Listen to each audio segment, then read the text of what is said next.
Hello there, guys and girls, and welcome to another episode of Mountain Blade 2 News for Bannerlord. With GD, here we go. Hup!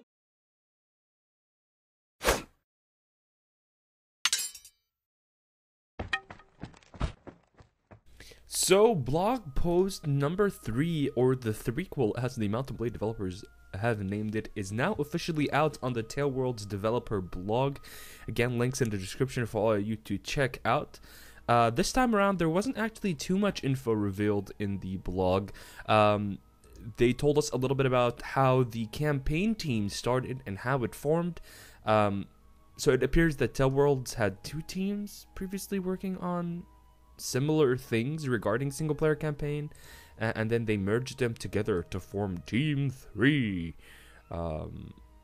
Or no, the team that was called Team 3 joined with another team, and now, anyway, there's a big team working on single-player stuff, and they're using Agile and Scrum development, and basically what that means is that the team is going to be working in kind of like increments. Agile or Scrum development is a way for you to be able to constantly be improving what you have and constantly be critiquing what you have at the same time. So it's very iterative, it's very cyclic, and it happens in these stages called sprints.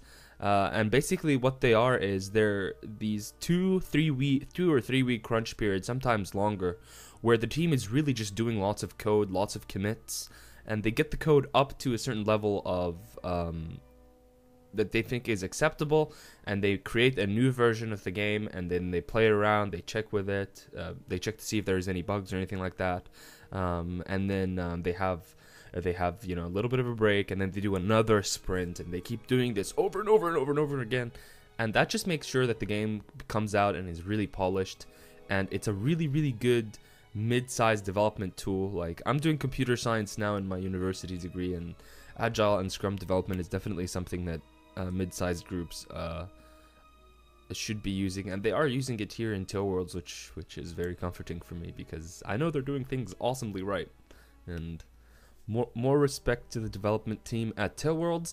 The next thing they talked about is before the kind of like the main topic of the blog was they talked a little bit about campaign AI and what the campaign sub-team is focusing on right now.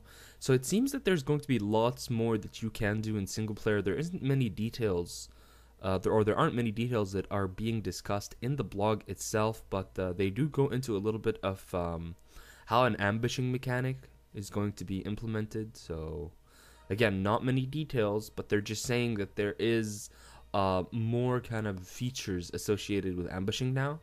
And what this makes me think is it automatically makes me think of something kind of like the Total War games, where you kind of have like a stance where you're either in an ambush stance or maybe you're fortifying or something like that. I don't know. Maybe we'll see something along that. That'd be actually kind of cool.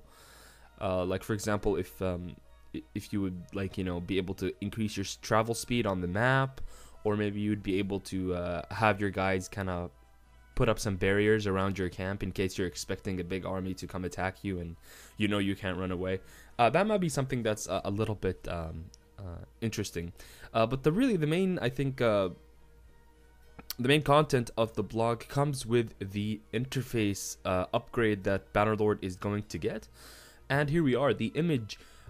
First, I gotta first show you the first image. This is the first image. This is an image of the development team who's working on campaign right now. Again, very clean kind of environment. This is super cool. And yeah, let's move on to the image. There it is. Work in progress in the top left, obviously.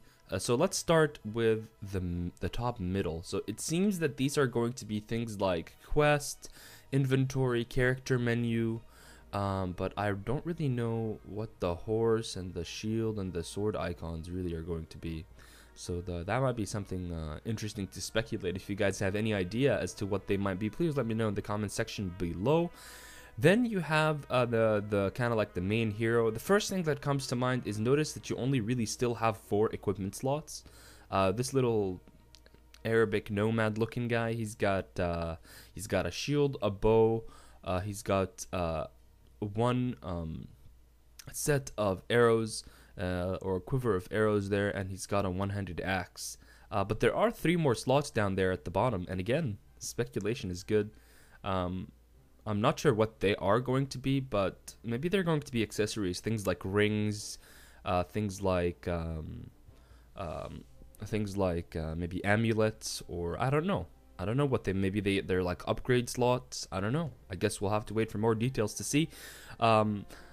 Personally, I think they're going to be like accessory slots, so you're going to be able to add things like rings and maybe extra bits of scarves, or I don't know.